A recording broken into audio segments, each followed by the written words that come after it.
Hello hello, j'espère que vous allez bien. Aujourd'hui on se retrouve parce que on m'a demandé de donner mes petits tips pour prendre soin de ma peau et surtout éviter d'avoir des boutons. Il y a plein de choses que je fais depuis longtemps pour éviter d'avoir une peau trop dégueu quoi. C'est vraiment le mot. Même si en soi d'avoir des boutons c'est pas réellement un problème et quand j'en ai ça me pose pas vraiment de soucis, mais pour éviter d'en avoir de trop, j'ai des petits tips à vous donner du coup. En fait il y a deux manières de traiter ça, de l'intérieur et de l'extérieur. Et ce qui a un effet le plus néfaste sur la peau, de mon point de vue, après j'ai pas la science infuse, que c'est de l'intérieur, donc tout ce qui est surtout notamment alimentation, hygiène de vie en fait. Ce que je fais depuis tout le temps, c'est que je mange quasiment pas de charcuterie ou alors très peu. Des fois un morceau de saucisson comme ça, mais encore à peine. J'apprécie pas vraiment, je prends pour goûter en fait. Je mange pas beaucoup de viande. J'essaie de manger le plus de fruits et de légumes possible en évitant tout ce qui est trop de sauce. Le beurre aussi j'évite. C'est toujours à base d'huile d'olive ou d'autres huiles.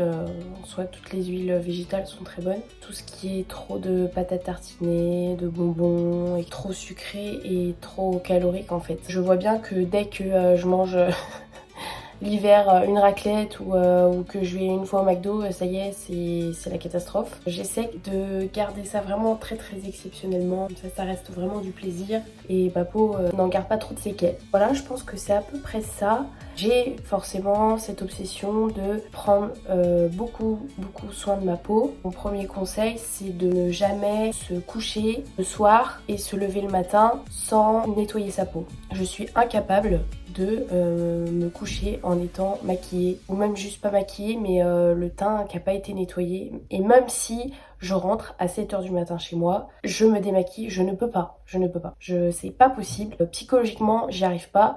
Et je sais que le lendemain, ma peau, c'est une catastrophe. Je la trouve tout de suite beaucoup plus terne, beaucoup plus sèche. Tout de suite, les boutons, ils peuvent arriver en fait. Je sais que la peau, notamment la nuit, elle commence réellement à se déshydrater vers 2, 3, 4 heures du matin. Elle a besoin de son hydratation. Si elle n'a pas son hydratation, le lendemain on se lève et on a la peau sèche. Donc c'est hyper important de nettoyer sa peau, mais aussi de l'hydrater. Donc c'est pareil, je peux pas me coucher sans avoir fait ma routine. De toute façon, je vous l'avais déjà expliqué. Je mets ma lotion, mon sérum, mon contour des yeux et ensuite je mets ma crème hydratante pour le jour ou pour la nuit. Une autre astuce qui est venue pendant le Covid, à cause du masque, quand on portait le masque même au travail, etc. Ma peau était très asséchée et j'avais beaucoup de boutons qui se formaient ici, là. On m'a donné l'astuce, les eaux florales à pchiter à n'importe quel moment de la journée. J'ai commencé à utiliser celle-ci, de la marque La Vie Claire, une eau florale à la rose. On avait mangé le midi et quand je revenais, hop, je me pchitais le visage. Donc déjà ça faisait vachement bien. Parce que c'était frais. Ça apporte l'hydratation que la peau a besoin parce que le masque ça desséchait clairement. Et quand l'air est un peu sec et tout ça, je pense que la peau elle a d'autant plus besoin d'hydratation. Et ensuite j'en ai acheté une deuxième. Celle-ci je l'applique le soir. Au lieu de mettre cette lotion là le soir, je mets ça. De la marque Melvita, c'est de l'eau d'Amamélis. Et ça c'est bien quand on habite dans un milieu pollué où l'air est très sec aussi, etc. Parce que ça tonifie la peau et ça redonne de l'éclat à la peau. Parce que la peau a aussi tendance à être un peu ternie par la pollution. Autrement, j'ai mes routines de traitement skincare. Je fais une fois par semaine le peeling de chez The Ordinary. D'ailleurs, je vais le faire.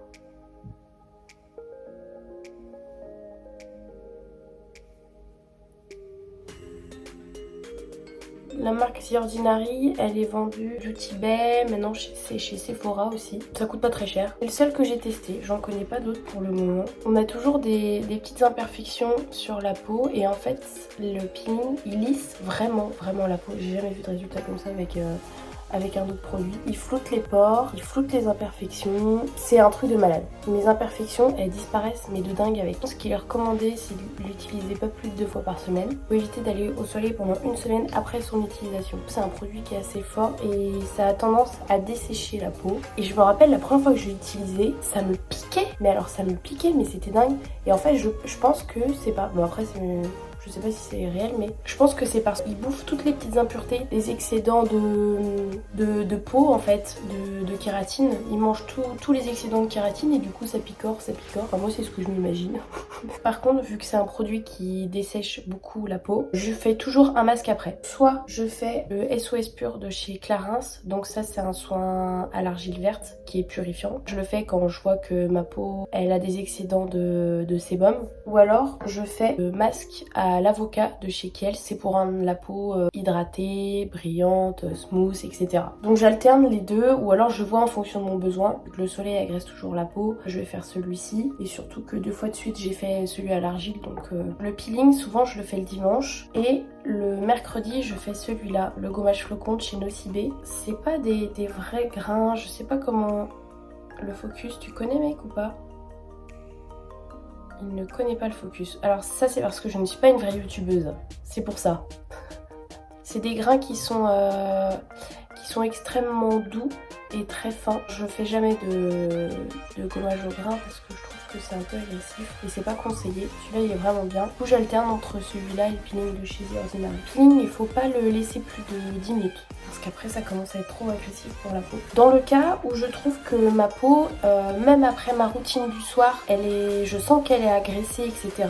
Après ma crème hydratante, juste avant de me coucher, je rajoute de la coco. Le pot de coco bio que tout le monde se sert pour cuisiner, et ben moi je m'en sers et je le mets sur mon visage. Et en plus j'en mets sur tout mon corps. C'est pour les fois où je sens que ma peau est fatiguée, elle a vraiment besoin d'hydratation et la crème de nuit ça va pas suffire. Pour les fois où j'ai des imperfections, des grosses imperfections, que je veux qu'ils disparaissent le plus vite possible sans avoir besoin d'y toucher ou quoi que ce soit, j'utilise ce produit là de chez Mario Badescu.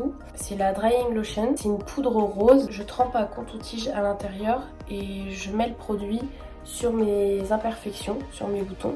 Et en fait ça va clairement dessécher le bouton. Et le lendemain ou le surlendemain, au bout d'1 à 2 fois de suite le produit appliqué, j'ai plus l'imperfection en fait. Donc je dors avec le produit mis sur ma peau. Et le lendemain ou le surlendemain, ça dépend, j'ai plus l'imperfection. Donc trop cool. Par contre c'est un produit, il faut faire attention quand on l'utilise, il faut toujours qu'il reste droit, faut pas qu'il tombe. Je l'ai emporté avec moi quand je suis allée voir ma famille. Et du coup il y a du produit qui est allé là sur les côtés et je pense que je pourrais plus l'utiliser. Parce qu'il faut qu'il soit humidifié par le liquide au fond quand même. C'est vraiment un travail du quotidien d'avoir une peau sans trop d'imperfections. C'est beaucoup dans l'alimentation, beaucoup d'hydratation et connaître sa peau en fait. C'est ça aussi. Et soit demander conseil dans des magasins comme Sephora, etc. Après, toutes les conseillères sont peut-être pas forcément des spécialistes non plus du soin de la peau. Il y en a c'est plus du make-up, etc. Ou alors il faut aller faire des analyses chez Lancôme ou peut-être juste une analyse sur internet.